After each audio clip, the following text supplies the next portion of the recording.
Hello नमस्कार दोस्तों, तो क्या हाल है सबके। आइए आपको एक बार फिर लेकर चलते हैं एक बहुत ही महत्वपूर्ण पोस्ट। सभी जानते हैं इस पोस्ट के बारे में, यूपीपीएस सिविल के दरोगा। क्या इसका स्टारडम है। इस पोस्ट के बारे में हर कोई बचपन में सपना होता है, हर किसी का सपना होता है कि दरोगा बने, जो कि कुछ ही लोगों की ख्वाहिशें पूरी हो पाती हैं। तो इसके प्रोसेस के बारे में थोड़ा सा हम बातचीत कर लेते हैं, आप लोगों को थोड़ी इन्फॉर्मेशन दे देते हैं। तो आइए चलते हैं इस पोस्ट के बारे में। कुछ education, qualification, training, work place, syllabus, promotion, salary आदि के बारे में हम बातें करेंगे आगे। तो ठीक है, आइए चलते हैं इस वीडियो के माध्यम से आपको लेकर चलते हैं। वीडियो शुरू करने से पहले मैं आपसे रिक्वेस्ट करूँगा कि वीडियो को लाइक करें, सब्सक्राइब करें और मोर अपडेट और इन्फॉर्मेशन के लिए जानकारी देता रहूँगा, ठीक है। तो क्या आप उत्तर प्रदेश पुलिस में उप निरीक्षक बनना चाहते हैं पर आपको इसके बारे में ज़्यादा आइडिया नहीं है कि यूपी पुलिस एसआई कैसे बने, तो आप इस वीडियो को पूरा देखें और यहाँ पर आपको वो सभी जानकारी प्राप्त होगी जो हर उस एक व्यक्ति को पता होना चाहिए जो उत्तर प्रदेश में दरोगा बनने का सपना रखता है, ठीक है। जैसा कि आपको पता ही होगा कि किसी भी सरकारी नौकरी को पाने के लिए किसी न किसी तरह की परीक्षा में गुजरना होता है। उसी तरह आपको यूपी पुलिस एसआई बनने के लिए भी परीक्षा से गुजरना होगा। यूपी पुलिस एसआई एग्ज़ाम का आयोजन उत्तर प्रदेश पुलिस भर्ती एवं प्रोन्नति बोर्ड द्वारा किया जाता है। यूपी पुलिस एसआई एग्ज़ाम के तहत आप 3 पदों पर आवेदन कर सकते हैं। आप इनमें से किसी भी एक पद का चयन कर सकते हैं अपने पसंद के हिसाब से। इन 3 पदों के नाम है, number 1 civil police sub inspector यानी कि नागरिक पुलिस, ठीक है। नंबर 2 है platoon commander Uttar Pradesh provincial armed constabulary sub inspector PSC का, ठीक है। नंबर 3 है फायर सर्विस ऑफिसर, जिसके बारे में मैं पीछे वीडियो में भी बता दिया है मैंने, अग्निशमन वित्त अधिकारी के बारे में पिछली वीडियो में बताया था। तो यूपी पुलिस बोर्ड ने यूपी पुलिस उप निरीक्षण की भर्ती में आवेदन के लिए कुछ मापदंड तय किए हैं जिसको आपको पूरा करना ही होगा, नहीं आप यूपीपी में सब इंस्पेक्टर नहीं बन सकते, ठीक है। तो इसका जो एलिजिबिलिटी क्राइटेरिया है, यूपी पुलिस में भर्ती के लिए आवेदन करने से पहले सभी आवेदकों से यह निवेदन किया जाता है कि वह पहले अपनी पात्रता मतलब एलिजिबिलिटी जांच ले। यह बहुत ही महत्वपूर्ण है कि आप सभी पात्रता शर्तों को पूरा करें, अन्यथा आपका आवेदन रद्द कर दिया जाएगा। सभी आवेदकों की पात्रता मापदंडों को यूपीपी कंट्रोल बोर्ड द्वारा जांचा जाएगा। उत्तर प्रदेश पुलिस उप निरीक्षक की परीक्षा पात्रता मापदंड इन महत्वपूर्ण निम्नलिखित कारकों पर निर्भर करती है। Number 1 education qualification, nationality, citizenship, age limit, physical ability, medical qualification. तो चलिए इन सभी मापदंडों को एक एक करके जानते हैं और पता लगाते हैं आप यूपी एसआई पुलिस एग्ज़ाम की एलिजिबिलिटी क्राइटेरिया को पास कर पाते हैं या नहीं। यूपीपी एसआई एग्ज़ाम में आवेदन करने के लिए आपके पास किसी मान्यता प्राप्त विश्वविद्यालय से किसी भी विषय में स्नातक की डिग्री होनी चाहिए, तभी आप यूपी पुलिस एसआई की परीक्षा के लिए पात्र होंगे।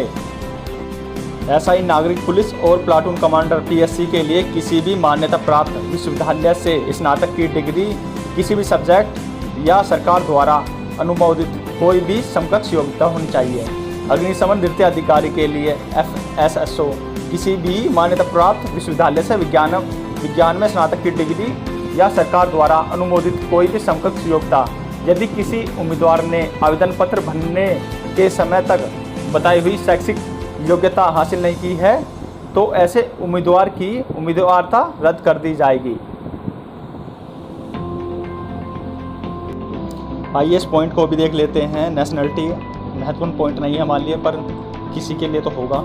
यूपी पुलिस में सब इंस्पेक्टर बनने के लिए आवेदक का भारतीय नागरिक होना आवश्यक है। अगर आप भारतीय नागरिक नहीं हैं फिर भी आप यूपी पुलिस एसआई एग्ज़ाम के लिए आवेदन कर सकते हैं अगर आप नीचे बताए हुए इन 2 श्रेणियों में आते हैं। नंबर 1 तिब्बती शरणार्थी जो 1 जनवरी 1962 से पहले भारत में स्थायी रूप से रहने के इरादे से आए थे। नंबर 2 जो भारतीय मूल के व्यक्ति जो पाकिस्तान, श्रीलंका, बर्मा, केन्या के पूर्वी अफ्रीकी देशों, तंजानिया के संयुक्त गणराज्य, युगांडा, जाम्बिया, जायरे, इथोपिया, मलावी और वियतनाम से स्थायी रूप से प्रवास कर चुके हैं भारत में बसने के लिए। एज लिमिट के बारे में बात कर लेते हैं। आवेदक मेल या फीमेल की आयु 21 से 28 वर्ष के बीच में होनी चाहिए यूपी पुलिस एसआई एग्ज़ाम में आवेदन करने के लिए। एज में छूट। अगर आप SC, ST, OBC की श्रेणी में आते हैं तो आपको बोर्ड के नियम अनुसार अधिकतम आयु सीमा से 5 साल की छूट दी जाएगी। वहीं एक्स सर्विसमैन के लिए ऊपरी आयु सीमा 3 वर्ष की आयु छूट दी गई है। यह तो हमने जान लिया कि यूपी पुलिस SI का एप्लीकेशन फॉर्म बनने की न्यूनतम ज़रूरतें क्या हैं। अब हम जानते हैं कि उत्तर प्रदेश पुलिस में सब इंस्पेक्टर बनने के लिए आपकी शारीरिक क्षमता कितनी होनी चाहिए, जो कि यूपी पुलिस भर्ती के लिए एक बहुत ही महत्वपूर्ण जरूरी मापदंड है। शारीरिक योग्यता। किसी अभ्यर्थी को सेवा में नियुक्त नहीं किया जाएगा अगर वह मानसिक और शारीरिक रूप से स्वस्थ नहीं है। उत्तर प्रदेश पुलिस में सब इंस्पेक्टर पद पर नियुक्त करने से पहले अभ्यर्थी से यह अपेक्षा की जाती है कि वह चिकित्सा बोर्ड के परीक्षण में सफल हो जाए। शारीरिक दुर्बलताओं को परखने के लिए बोर्ड द्वारा शारीरिक योग्यता ही परीक्षा का आयोजन करती है, ताकि वह ऐसे अभ्यर्थी को चुन सके जो अपने कर्तव्यों का पालन करने में सक्षम हो। फिजिकल एबिलिटी में आपके फिजिकल स्टैंडर्ड, शारीरिक मानक और फिजिकल एफिशिएंसी, शारीरिक दक्षता को देखा जाएगा। पुरुष अभ्यर्थियों के लिए न्यूनतम शारीरिक मानक इस प्रकार हैं। हाइट, ऊंचाई। नंबर 1, सामान्य, अन्य पिछड़े वर्ग और अनुसूचित जाति के पुरुषों अभ्यर्थियों की न्यूनतम ऊंचाई 168 सेंटीमीटर होनी चाहिए। और सेकंड, अगर आप अनुसूचित जनजाति से आते हैं तो आपकी न्यूनतम ऊंचाई 160 सेंटीमीटर होनी चाहिए। सीना, चेस्ट। सामान्य, अन्य पिछड़े वर्गों और अनुसूचित जातियों के अभ्यर्थियों के लिए न्यूनतम सीने का माप बिना फुलाए 79 सेंटीमीटर और फुलाने पर 84 सेंटीमीटर होना चाहिए। सेकंड है, अनुसूचित जनजाति से आने वाले अभ्यर्थियों के लिए न्यूनतम सीने का माप बिना फुलाए 77 सेंटीमीटर और फुलाने पर 82 सेंटीमीटर होना चाहिए। नोट, पुरुष अभ्यर्थियों के लिए न्यूनतम 5 सेंटीमीटर का फुलाव होना अनिवार्य है। पुरुष अभ्यर्थियों को 4.8 किलोमीटर की दौड़ अधिकतम 28 मिनट में पूरी करनी चाहिए। जो अभ्यर्थी इस तय सीमा में दौड़ को पूरा करने में असमर्थ होंगे अथवा शारीरिक मानों पर खड़े नहीं होंगे, उनको यूपी पुलिस SI की प्रक्रिया से बाहर निकाल दिया जाएगा। महिला अभ्यर्थियों के लिए न्यूनतम शारीरिक मानक इस प्रकार हैं। हाइट। नंबर 1, जनरल OBC तथा SC महिला अभ्यर्थियों की न्यूनतम ऊंचाई 152 सेंटीमीटर होनी चाहिए। ST श्रेणी से आने वाली महिला अभ्यर्थियों की न्यूनतम ऊंचाई 147 सेंटीमीटर होनी चाहिए। महिला अभ्यर्थियों का न्यूनतम वजन 40 किलोग्राम होना चाहिए। 40 किलोग्राम से नीचे नहीं होना चाहिए, अन्यथा बाहर निकाल दिया जाएगा। जो मेडिकल क्वालिफिकेशन है, चिकित्सा परीक्षा मुख्य चिकित्सा अधिकारी द्वारा गठित चिकित्सा परिषद द्वारा चिकित्सा मैनुअल व पुलिस भर्ती चिकित्सा परीक्षा प्रपत्र के अनुसार की जाएगी। चिकित्सा परीक्षा नीचे बताए हुए मापदंडों पर आधारित होगी। आपकी आंखें 6/6 होनी चाहिए। लेसिक सर्जरी नहीं होनी चाहिए। आपको रंगों की पहचान आना चाहिए। कलर ब्लाइंडनेस नहीं होना चाहिए। अगर अभ्यर्थी इनमें से किसी भी चीज़, नोक नी, फ्लैट फुट, वेरिकोज वाइन और स्क्विंट इन आई से परेशान है तो आपको मेडिकल में छाट दिया जाएगा। सुनने में किसी भी प्रकार की दिक्कत नहीं होनी चाहिए। आपका वजन, लंबाई और उम्र के हिसाब से होना चाहिए। आइए अब बात कर लेते हैं सिलेक्शन प्रोसेस की। सबसे पहले आपको अपनी स्कूल की शिक्षा पूरी करनी होगी, मतलब यूपी पुलिस SI बनने के लिए आपका 12वीं पास होना अनिवार्य है। आप 12वीं में कक्षा किसी भी साइट आर्ट, साइंस, कॉमर्स से कर सकते हैं। अगर आपको फायर डिपार्टमेंट में सब इंस्पेक्टर बनना है तो आपको साइंस साइट से 12वीं कक्षा करनी होगी। Step number 2, bachelor degree. किसी भी मान्यता प्राप्त विश्वविद्यालय में स्नातक की डिग्री या अन्य सब्जेक्ट सरकार द्वारा अनुमोदित कोई भी समकक्ष योग्यता। वहीं अगर आप अग्निशमन नृत्य अधिकारी के लिए आवेदन कर रहे हैं तो आपके पास किसी मान्यता प्राप्त विश्वविद्यालय में विज्ञान में स्नातक की डिग्री होनी चाहिए। Step number 3, police SI exam application form. अगर आप ऊपर बताए हुए सभी मापदंडों पर खरे उतरते हैं तो आपका पहला कदम होगा कि आप अपना नाम यूपी पुलिस SI एग्ज़ाम के लिए रजिस्टर करें। Step 4, written exam. सभी उम्मीदवार जिनके ऑनलाइन आवेदन सही पाए जाते हैं उनके लिखित परीक्षा के लिए बुलाया जाता है, जो कि एक कंप्यूटर आधारित परीक्षा है। अभी आगे इस वीडियो में आप UP police SI written exam के सिलेबस एंड पैटर्न के बारे में जानेंगे। Step number 5 PST. जिन उम्मीदवारों ने यूपी पुलिस एसआई की लिखित परीक्षा को उत्तीर्ण किया है उन्हीं छात्रों को फिजिकल स्टैंडर्ड टेस्ट के लिए बुलाया जाता है। इस चरण में आपके दस्तावेजों की भी जांच की जाएगी। इस चरण में आपको अपने सभी सर्टिफिकेट तैयार रखने होंगे। आपका कोई प्रमाण पत्र न होने पर आपकी उम्मीदवारिता रद्द कर दी जाएगी। पीएसटी एक क्वालिफाई किस्म का एग्ज़ाम है जिसमें आपको कोई अंक नहीं दिए जाते। यूपी पुलिस कांस्टेबल ये एसआई है। एसआई के पीएसटी में पास होने के लिए उम्मीदवारों को बताए हुए सभी शारीरिक मानकों पर खरा उतरना होगा, जो कि आपने इस लेख में ऊपर जान लिया ही होगा। Step number 6 PET. दस्तावेज सत्यापन और शारीरिक मानक परीक्षण को सफलतापूर्वक उत्तीर्ण करने वाले छात्रों को ही शारीरिक दक्षता के लिए बुलाया जाएगा। यह भी एक क्वालिफाइंग प्रकृति की परीक्षा है। शारीरिक दक्षता का आयोजन यह देखने के लिए किया जाता है कि छात्र का शारीरिक रूप से फिट है या नहीं और क्या यह आगे की ट्रेनिंग पर सह पाएगा। फिजिकल टेस्ट में फेल होने का मतलब है कि अगर आपने रिटन एग्ज़ाम क्लियर कर लिया है तब भी आपको नौकरी नहीं मिल पाएगी। Step 7 UP SI police exam के सभी चरणों में सफल पाए गए अभ्यर्थियों को लिखित परीक्षा में प्राप्त अंकों के आधार पर क्रम के अनुसार प्रत्येक क्षेत्र में अभ्यर्थियों की एक मेरिट लिस्ट तैयार की जाएगी, जिसे बोर्ड की वेबसाइट पर प्रकाशित कर दिया जाएगा। उम्मीदवार को यह भी सुनिश्चित करना होगा कि वे निर्धारित चिकित्सा मानक को पूरा करने में सक्षम हो पा रहे हैं। एसआई पद के लिए चिकित्सीय रूप से अनुपयुक्त पाए गए उम्मीदवारों की उम्मीदवारी रद्द कर दी जाएगी। जिन अभ्यर्थियों का नाम मेरिट लिस्ट में होगा उन्हें ही केवल मेडिकल टेस्ट के लिए बुलाया जाएगा, जिसके बाद आपकी एक ट्रेनिंग शुरू हो जाएगी, जिसके बाद आप यूपी पुलिस में एक सब इंस्पेक्टर के पद पर ज्वाइन कर सकते हैं।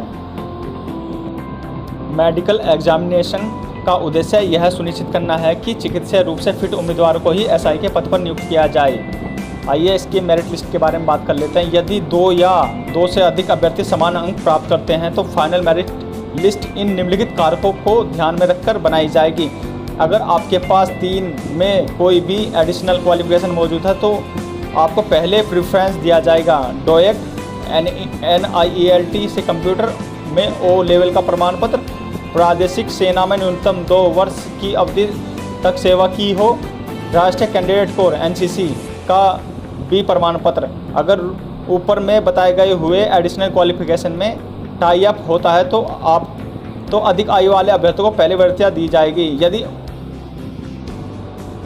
यदि निम्नलिखित के बावजूद भी 1 से अधिक अभ्यर्थी समान हो तो ऐसे अभ्यर्थियों की वरीयता उनके हाई स्कूल प्रमाण पत्र में लिखे हुए नाम के अंग्रेजी वर्णमाला के क्रम के अनुसार निर्धारित की जाएगी। आइए चलते हैं अब यूपी पुलिस एसआई के सिलेबस के बारे में बात कर लेते हैं। यूपी पुलिस एसआई के रिटन एग्जाम में आपसे objective multiple choice type question पूछे जाएंगे, मतलब कि किन्हीं 4 विकल्पों में से एक ही उत्तर सही होगा, जिसमें कि आपके द्वारा दिए गए प्रत्येक सही उत्तर के आपको 2.5 अंक दिए जाएंगे। उम्मीदवार द्वारा दिए गए किसी भी गलत उत्तर के लिए कोई नकारात्मक अंकन नहीं होगा। प्रश्न पत्र को 4 भागों में विभाजित किया जाता है, जिसके कुल मिलाकर 160 प्रश्न पूछे जाएंगे। परीक्षा में पूछे जाने वाले प्रश्न इन विषयों: नंबर 1 सामान्य हिंदी, नंबर 2 कानून संविधान के सामान्य ज्ञान, नंबर 3 संख्यात्मक व मानसिक योग्यता मतलब मैथ, नंबर 4 मानसिक अभिरुचि परीक्षा, बुद्धिलब्धि परीक्षा, तार्किक परीक्षा। लिखित परीक्षा को पूरा करने के लिए आपको अधिकतम 120 मिनट मतलब 2 घंटे का समय दिया जाएगा। यूपी पुलिस एसआई की लिखित परीक्षा में पास होने के लिए आपको हर विषय में कम से कम 2016 के अनुसार 50% प्राप्त करने थे, लेकिन अब के कैबिनेट में फैसला आने के बाद आपको 35% पर ही पास कर दिया जाएगा। ठीक है, अगर तो ज्वाइन करने के बाद आपका प्रशिक्षण स्टार्ट हो जाता है। सब इंस्पेक्टर जनता में एक सम्मानित पद है जो पुलिस स्टेशन के प्रभारी और पुलिस चौकी के प्रभारी का कार्य करता है। पुलिस स्टेशन और पुलिस चौकी के प्रभारी के दौरान सब इंस्पेक्टर सीधे जनता के साथ बातचीत करता है। मेन इससे पहले सब इंस्पेक्टर की भर्ती प्रक्रिया के बारे में वर्णन किया है ताकि आप भर्ती प्रक्रिया को विस्तार से पढ़ सकें। संक्षेप में मैं आपको उप निरीक्षक की भर्ती या चयन प्रक्रिया के बारे में बताने जा रहा हूँ। उत्तर प्रदेश पुलिस में उप निरीक्षक भर्ती उत्तर प्रदेश पुलिस भर्ती और प्रोन्नति बोर्ड के माध्यम से की जाती है। सब इंस्पेक्टर की भर्ती के 4 चरण हैं। सबसे पहले ऑनलाइन लिखित परीक्षा लिखी जाती है। दूसरा दस्तावेज सत्यापन शारीरिक मानक परीक्षण। तीसरा शारीरिक दक्षता परीक्षण है और अंतिम चिकित्सा परीक्षा योग्यता सूची है। इस लेख में मैं आपको सब इंस्पेक्टर के प्रशिक्षण कार्यक्रम के बारे में बताने जा रहा हूँ। पुलिस सब इंस्पेक्टर की प्रशिक्षण अवधि 12 महीने हैं। प्रशिक्षण के दौरान सब इंस्पेक्टर कैंडिडेटों को स्टाइपेंड मिलता है, पूर्ण वेतन नहीं मिलता है। 3500 लगभग इनको मिलते हैं। पुलिस सब इंस्पेक्टर के प्रशिक्षण में आउटडोर इंडोर शामिल है। प्रशिक्षण का उद्देश्य कौशल विकसित करना ताकि कैडेट देश को सर्वश्रेष्ठ तरीके से सेवा दे सके। पुलिस का कार्य अपनी प्रकृति में बहुत ही जटिल होना है। पुलिस द्वारा कानून और व्यवस्था, अपराध का पता लगाने, अपराध जांच, अपराध नियंत्रण, अपराध निवारण, वीवीआईपी कर्तव्य, दंगों का कर्तव्य, चुनाव कर्तव्य, शांति रखरखाव कर्तव्य, अभियुक्त गिरफ्तार, अदालत का कर्तव्य इत्यादि। यहाँ मैंने आपको कुछ ड्यूटी के बारे में बताया है, लेकिन हकीकत में बहुत सारे कर्तव्य को पुलिस को करना होता है। कुछ को निम्नानुसार वर्गीकृत किया जा सकता है। अपराध की रोकथाम, सामुदायिक संबंध, अपराध और आपराधिक गिरोहों विरोधी, सामाजिक तत्वों और चरमपंथियों पर खुफिया संग्रह, अपराध की जांच, कानून और व्यवस्था का रखरखाव, बड़े पैमाने पर बंदोबस्त, विशेष और स्थानीय कानूनों का प्रवर्तन और सुरक्षा कर्तव्यों, यातायात विनियमन का। ठीक है। पुलिस के लिए ड्यूटी का कोई निश्चित समय नहीं है, जिसके लिए बहुत अच्छा प्रशिक्षण होना चाहिए जो विभिन्न प्रकार का कौशल विकसित कर सके, जिसका उपयोग उनके व्यावहारिक कर्तव्यों में किया जा सकता है। मुख्य रूप से पुलिस सब इंस्पेक्टर द्वारा 2 प्रकार के काम किए जाते हैं। पहला कानून और व्यवस्था है और दूसरा अपराधों की विवेचना। उत्तर प्रदेश पुलिस में दोनों काम मिश्रित हैं। इसका मतलब है कि विवेचना के लिए कोई अलग उप विभाग नहीं है। सब इंस्पेक्टर को एक साथ दोनों काम करना है, यानी कानून और व्यवस्था और विवेचना। केंद्रीय जांच अन्वेषण ब्यूरो विवेचना के लिए प्रतिष्ठित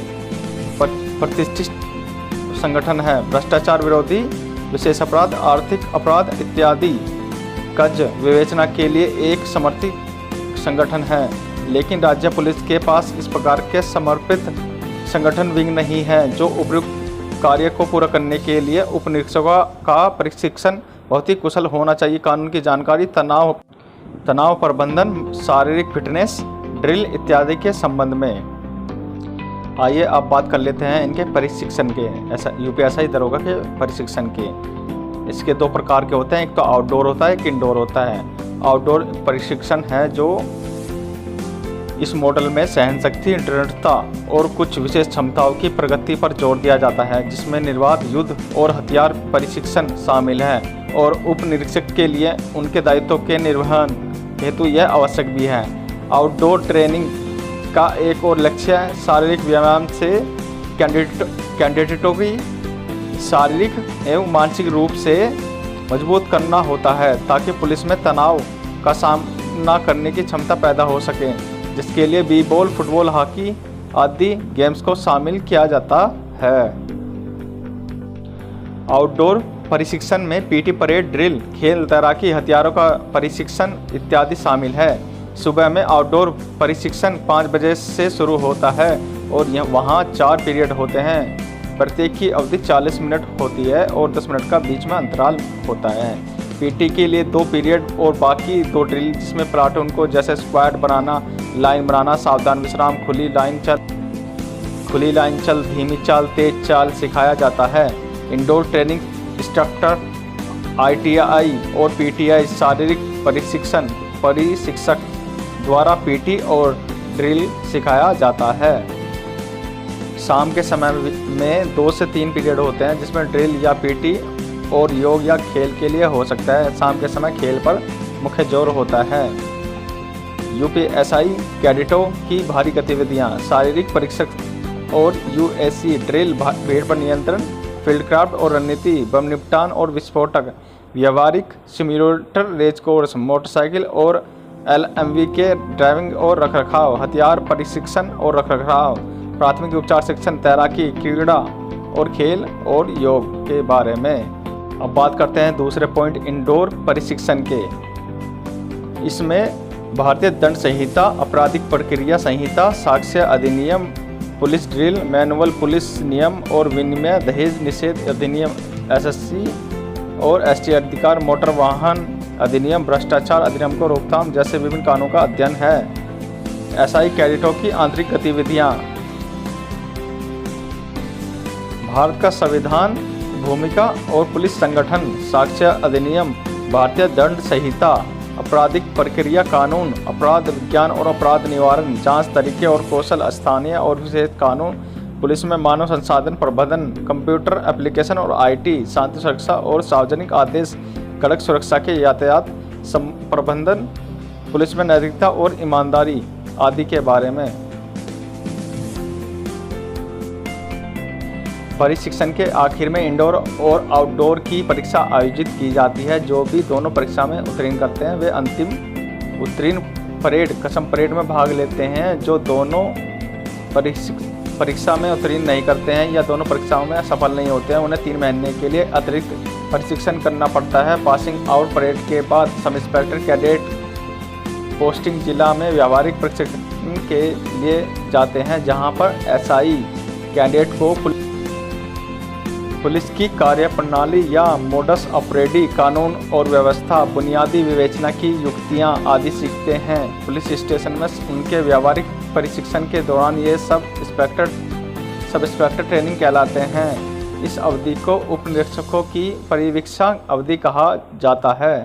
व्यावहारिक प्रशिक्षण ग्रामीण क्षेत्र पुलिस स्टेशन में 6 महीने और शहर पुलिस स्टेशन के लिए 6 महीने किया जाता है। ऊपर वर्णित प्रशिक्षण के तहत पूरे व्यवहारिक केस पूरा होने के बाद